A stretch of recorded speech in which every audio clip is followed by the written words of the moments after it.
informasi, kebiasaan bagaimana mereka menelusuri informasi, dan ekspektasi terhadap layanan perpustakaan. Mengapa identifikasi kebutuhan pengguna itu penting? Karena yang pertama untuk relevansi koleksi. Jadi memastikan koleksi yang akan kita kembangkan benar-benar sesuai dengan kebutuhan pengguna atau kebutuhan pustaka di perpustakaan tersebut. Yang kedua adalah efisiensi sumber daya. Jadi kebutuhan pengguna ini digunakan untuk efisiensi sumber daya. Jadi lebih efektif dan tepat sasaran untuk mengalokasikan dana. Jadi kita kan jika ingin melakukan pengembangan koleksi, kita kan ada anggaran. Nah, identifikasi pengguna ini digunakan untuk agar dana yang kita keluarkan atau anggaran yang akan kita keluarkan itu tepat sasaran. Yang terakhir adalah untuk kepuasan pengguna. Jadi identifikasi ini adalah untuk memenuhi kebutuhan pengguna agar pengguna itu puas dengan apa yang kita layankan. Jadi dengan koleksi apa yang kita layankan. Ada karakteristik pengguna berdasarkan jenis perpustakaan. Jadi ada perpustakaan umum, ada perpustakaan sekolah, ada perpustakaan perguruan tinggi atau perpustakaan akademis, dan ada perpustakaan khusus. Untuk perpustakaan publik ini melayani pengguna sangat beragam. Jadi identifikasi kebutuhan penggunanya ini lebih banyak. Karena apa? Karena yang dilayani bukan hanya dari remaja atau tingkat perguruan tinggi aja ya. Jadi dari anak-anak hingga lansia. Jadi ada anak-anak, ada lansia, ada mahasiswa, dan juga untuk kebutuhan riset mendalam. Nah, untuk perpustakaan sekolah, karakteristik penggunanya yaitu kelompok yang relatif homogen, terutama siswa. Jadi yang dilayani hanya berdasarkan jenis usia itu atau jenjang itu saja. Jadi koleksi yang dibutuhkan hanya fokus pada kurikulum, pada kebutuhan pengguna. Jika itu perpustakaan sekolah untuk SD atau SMP, maka lebih banyak koleksi bacaan fiksi dibandingkan yang non fiksi. Dan untuk mendukung proses pembelajaran formal. Jadi kebutuhan koleksinya berdasarkan karakteristik perpustakaan sekolah. Untuk pengembangan koleksi hanya berfokus pada kurikulum yang digunakan saat itu. Jadi harus disesuaikan dengan kurikulum pada saat itu. Terus materi-materi juga ya sesuai dengan usianya. Dan untuk di perpustakaan akademik, karakteristik ini fokusnya pada kebutuhan sivitas akademika untuk mendukung kegiatan pendidikan tinggi dan penelitian, karena tingkatannya lebih ke penelitian ya, untuk mahasiswa, untuk dosen, seperti itu. Koleksi yang mendukung untuk riset maupun kurikulum yang digunakan. Untuk perpustakaan khusus, karakteristik penggunanya yaitu melayani kelompok pengguna yang fokus pada instansinya saja. Jadi misalnya kayak perpustakaan di rumah sakit. Perpustakaan rumah sakit jadi koleksinya hanya tentang kesehatan gitu ya, sesuai dengan karakteristik penggunanya. Ada juga perpustakaan hukum, perpustakaan firma, ada juga perpustakaan di perusahaan atau perpustakaan di bank misalnya. Terus koleksi lebih spesifik dan kebutuhan informasi penggunanya juga teknis, hanya memenuhi. Ada juga jenis-jenis kebutuhan pengguna yaitu kebutuhan normatif. Jadi kebutuhan ini didasarkan pada pedoman kriteria yang ditetapkan, seperti kebutuhan untuk mengakses literatur ilmiah yang benar dan terakreditasi untuk mendukung penelitian akademik. Jadi jenis kebutuhan pengguna itu ada yang kebutuhan normatif untuk mengakses literatur atau mendukung penelitian akademik.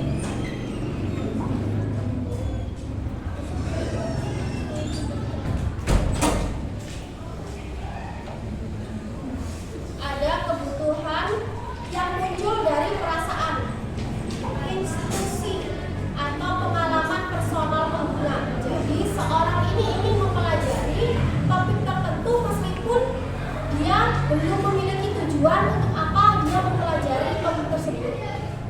Itu ada kebutuhan pengguna yang jenisnya seperti itu. Ada juga kebutuhan ekspresif. Jadi kebutuhan ini ditujukan secara nyata. Seperti dia sudah tahu apa yang dibutuhkan, dia datang ke perpustakaan, melakukan pencarian informasi di katalog, lalu mereka meminjam buku ataupun mencari koleksi tersebut dengan bertanya pada pustakawan. Nah, itu kebutuhan ekspresif. Ada juga kebutuhan komparatif.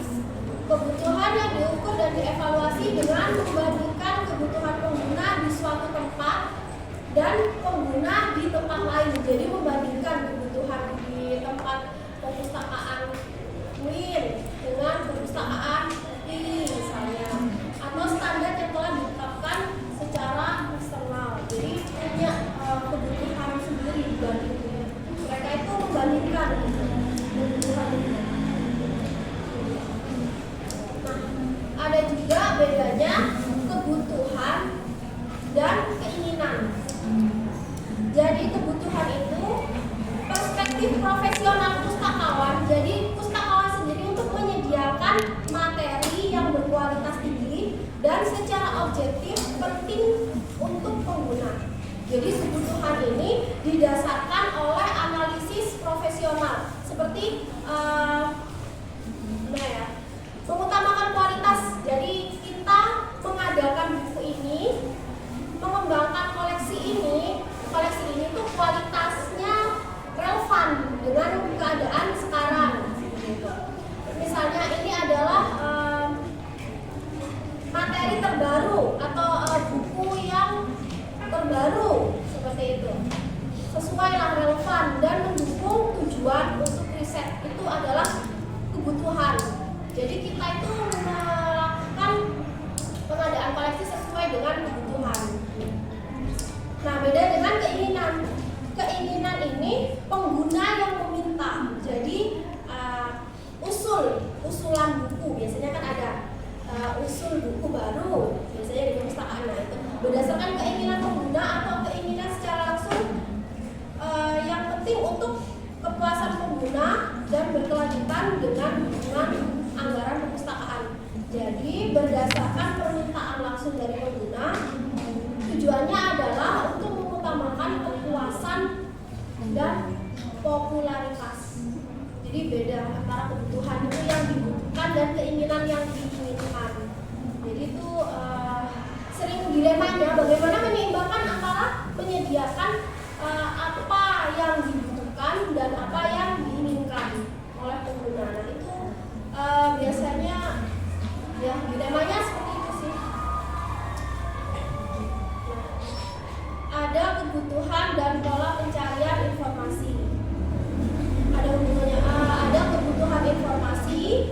Jadi apa yang pengguna butuhkan untuk menyelesaikan tugas atau riset atau untuk memecahkan sebuah masalah untuk memenuhi kepentingan seperti memerlukan buku atau artikel jurnal untuk mendukung penelitian ataupun pengerjaan tugas.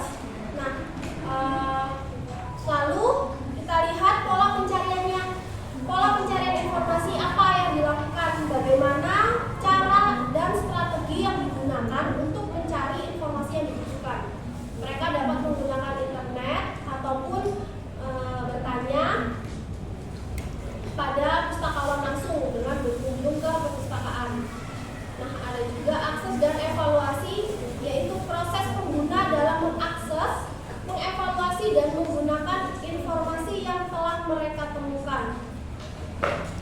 Jadi hubungan antara kebutuhan informasi, pola pencarian itu dalam merancang sistem layanan lebih responsif terhadap perilaku alami pengguna. Jadi kebutuhan informasi, proses pencarian informasi, dan akses pengguna untuk menemukan informasi itu harusnya layanan kita itu kita melayaninya lebih dengan responsif gitu. Jadi apa yang dibutuhkan, jadi bertanya butuhnya apa, ada yang bisa dibantu, perlu buku apa gitu. Itu adalah kebutuhan dan pola pencarian informasi mereka.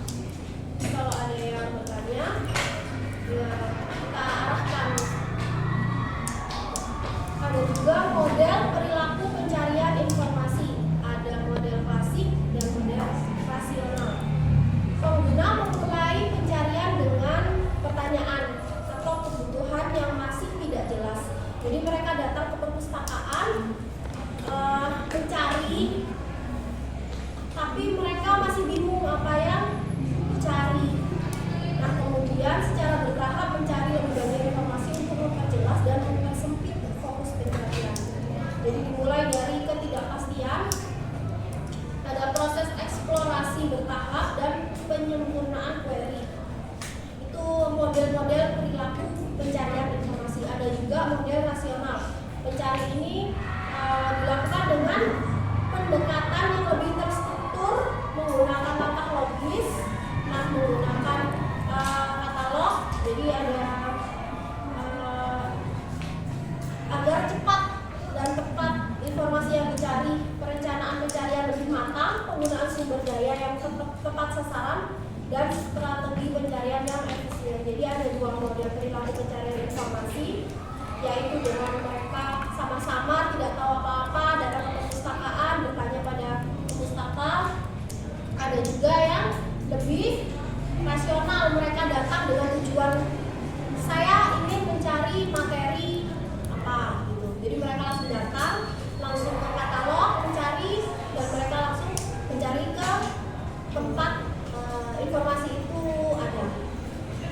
Jadi itu ada model perilaku pencarian informasi. Nah, ada juga selanjutnya ada kajian pengguna. Jadi kajian pengguna ini adalah metode yang digunakan untuk mengevaluasi efektivitas koleksi perpustakaan untuk memenuhi kebutuhan pengguna. Jadi kajian pengguna ini digunakan untuk menganalisis pengguna ini butuh apa dan koleksi apa yang akan dikembangkan. Tujuan utamanya adalah mengukur keberhasilan, menilai apakah pengguna berhasil menemukan informasi mereka dengan mudah dan akurat. Yang selanjutnya adalah pada kepuasan pengguna, apakah pengguna ini sudah puas dengan koleksi apa yang kita layankan, kualitasnya bagaimana, lengkap atau tidak koleksi yang kita layankan, dan aksesibilitas koleksi, mudah atau tidak untuk akses menemukan informasi tersebut. Nah, tujuan yang terakhir adalah analisis penggunaan. Jadi memahami pola penggunaan koleksi, siapa yang menggunakan, kapan, dan untuk tujuan apa. Jadi kajian pengguna ini digunakan untuk itu salah satunya.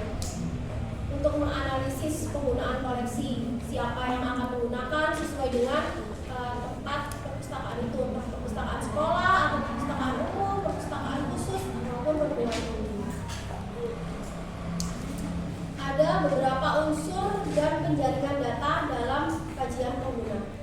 Ada siapa yang akan dikaji. Jadi sebelum melakukan ini pengembangan koleksi, kita menjaring data dulu. Penggunanya itu siapa yang akan dikaji, menentukan spesifik kelompok pengguna mana.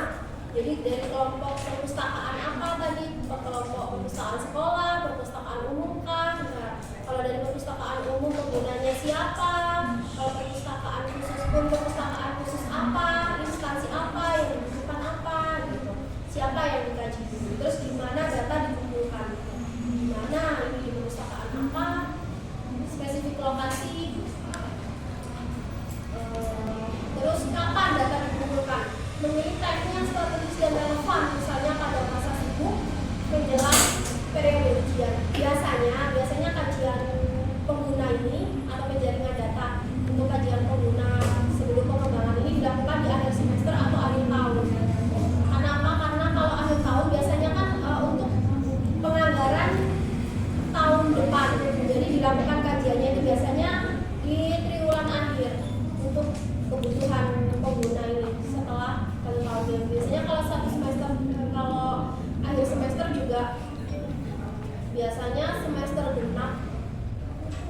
segenap sih tetap akhir tahun, karena kan untuk anggaran ke tahun setelahnya. Terus, bagaimana data ditafsirkan? Nah, ini merencanakan proses analisis data termasuk metode pengolahan dan penyusunan laporan. Jadi setelah data itu dikumpulkan, untuk menafsirkan, untuk mengartikan data yang kita dapat tadi, jadi kita olah dulu. Oh, kita butuh dari perpustakaan kita, misalnya perpustakaan perguruan tinggi, yang digaji adalah sivitas akademika dari dosen, tenaga kependidikan, dan mahasiswa. Terus data ini dikumpulkan pada akhir tahun misalnya. Nah, itu ditafsirkan. Nanti disusun laporannya berdasarkan data ini. Berarti koleksi apa yang perlu kita kembangkan. Ada teknik penjaringan data dalam kajian pengguna. Teknik-tekniknya ini ada 4 ya. Ada survei pengguna, ada wawancara,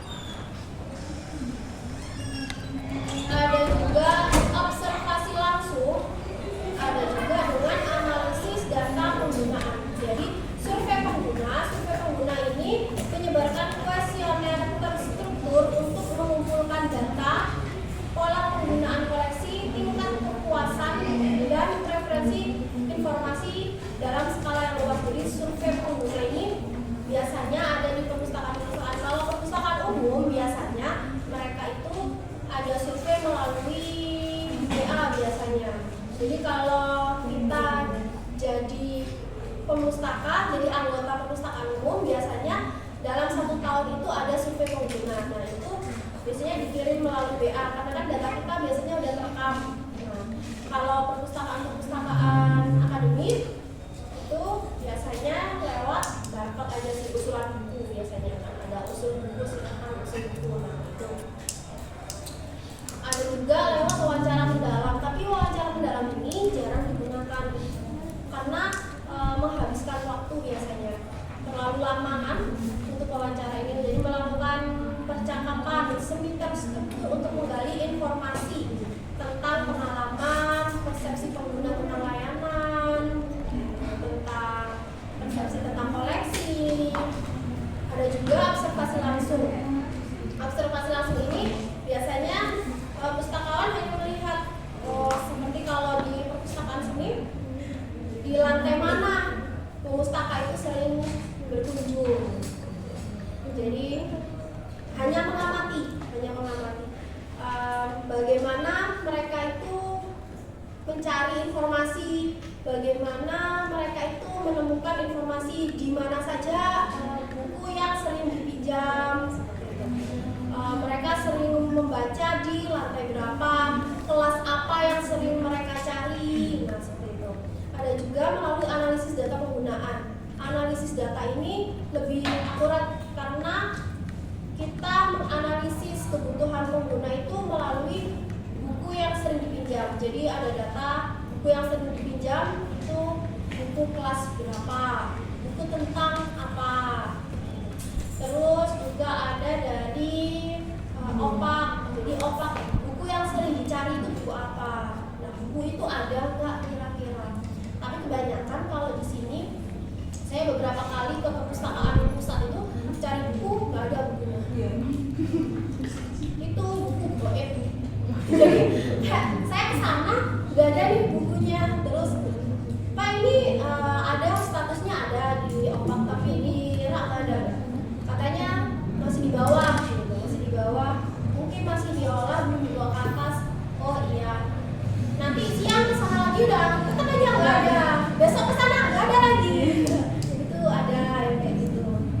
Tuh aneh sih memang. Nah, ini jadi kesimpulannya analisis kebutuhan pengguna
Ada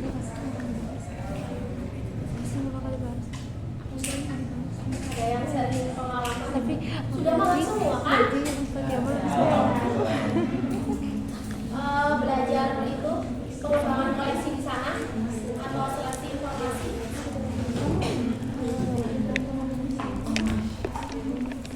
Ada yang mau berbagi di tempat makannya dulu?